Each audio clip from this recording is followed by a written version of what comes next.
Actually, here's a piece of 2x4 over here. So when you're cutting holes in floors for plumbing and stuff, you got to make sure that you put blocking in so you don't get any movement on the floor that's going to make it cause problems for the tile. Let me show you what I mean.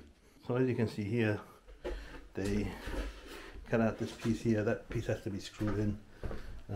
There's no blocking here yet, so that's going to have to be taken care of. So they put blocking here on this one, as you can see, and you know, there's no movement there. It's not moving at all. Nice and strong and firm.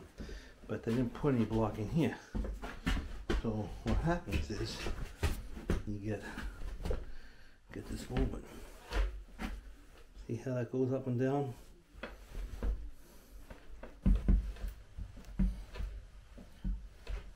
Yeah, it goes up and down there.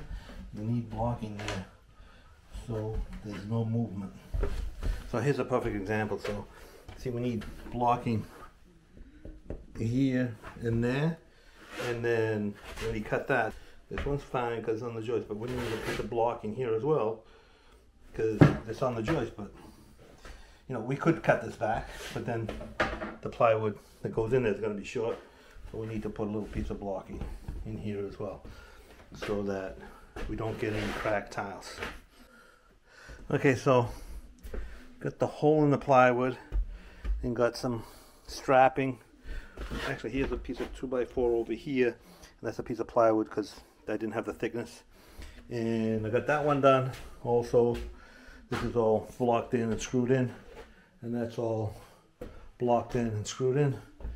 So I'm just going to put the plywood on here, and then I can start boarding